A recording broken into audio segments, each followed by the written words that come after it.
Hi, my name is Tiffany Cunningham, and today I'm going to be discussing benefits of exercising and eating right.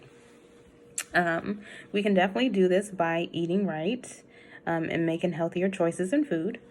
So one of the main things is, don't you want to lose weight? So we all do. So that's something we want to eat right, be lean, be fit, look thin. That's the impression that a lot of us like to have.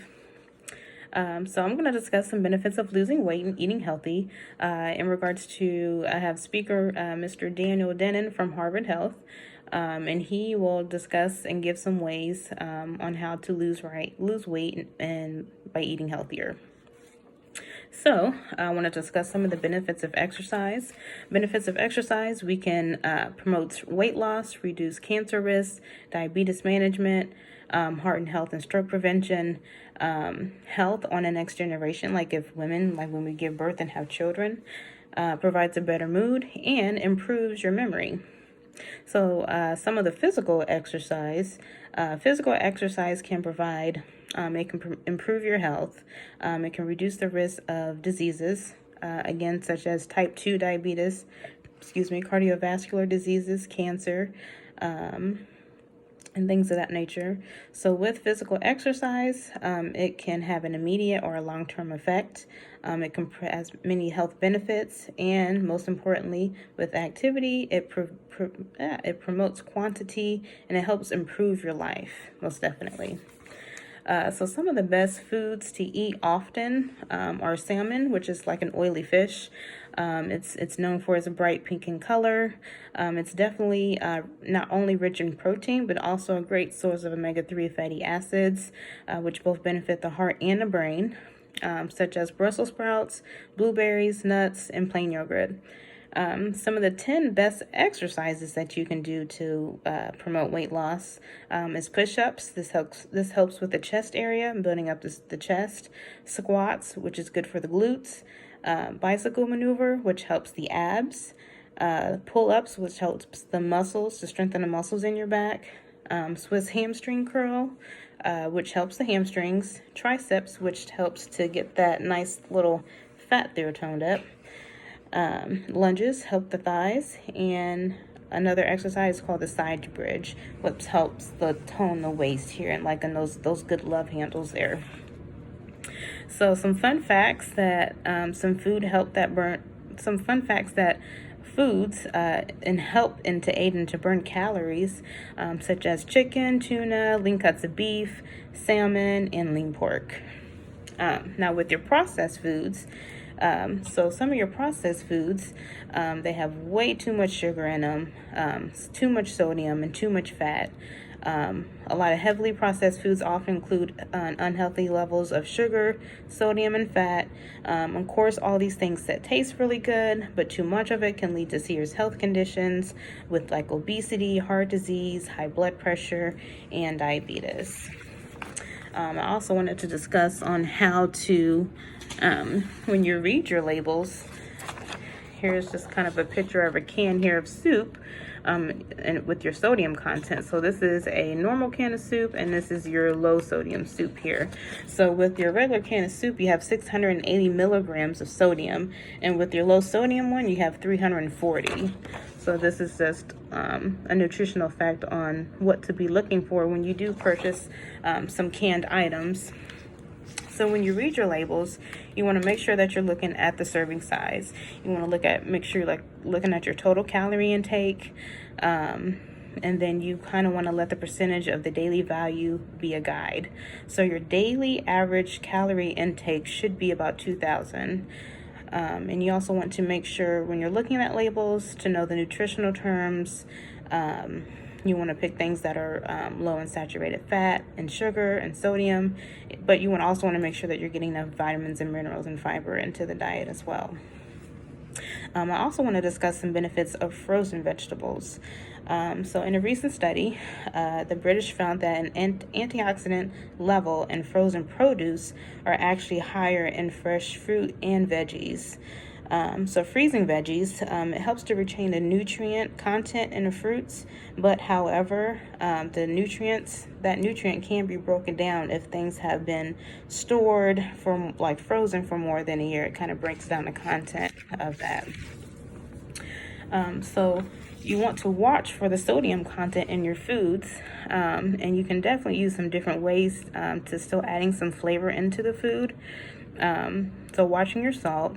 Some substitutes which are like garlic powder, onion powder. You can use Mrs. Dash, sea salt, Himalayan salt, and still have great tasting food, just without all the high sodium that's added to it.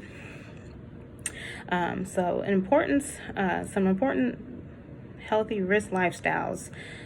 So with that, it provides good nutrition, and it's an important part of leading healthy lifestyles.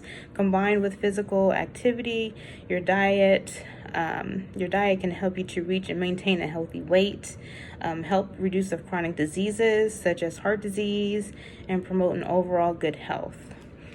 And I also wanted to talk about there's like if you decide to have weight loss surgery, that's kind of an extreme attempt, and it's very costly.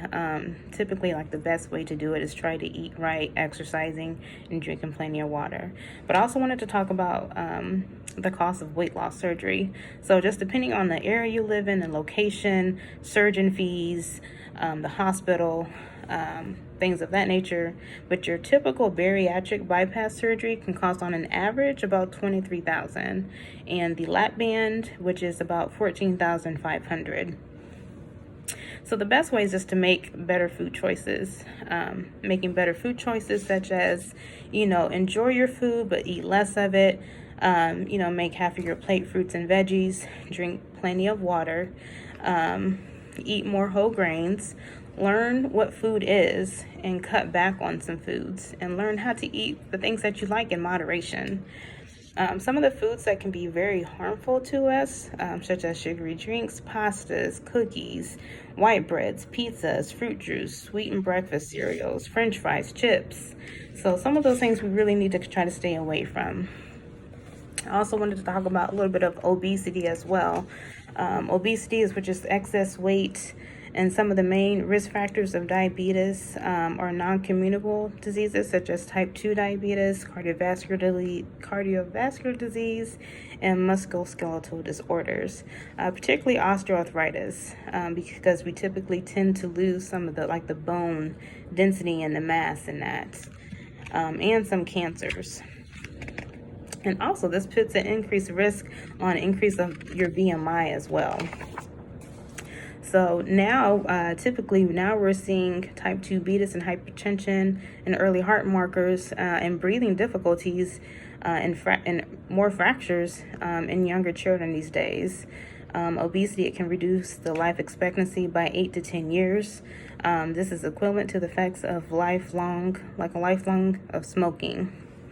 Obesity prevention strategies, they begin with traction to see real strides. You definitely want to limit your processed foods, refined grains, processed meats, foods rich in sugar, saturated fat, and beverages like your sugary drinks, increasing your physical activity, and limiting your sit time. So really you want to get up and move most of the time. So dwindling down in conclusion, our environment is tend on to the choices that we make. So unhealthy diets and physical activity remain one of the leading causes of non-communicable diseases, and they contribute substantially to the global burden of disease. So our role as upcoming nurses is to increase the health promotion and provision of appropriate, personalized, safe, and effective lifestyles, such as wider interpersonal team approaches, utilizing appropriate resources and tools to educate and enable and to empower nurses to our patients these good practices, just to help to tackle this obesity crisis. And that is it. Thank you.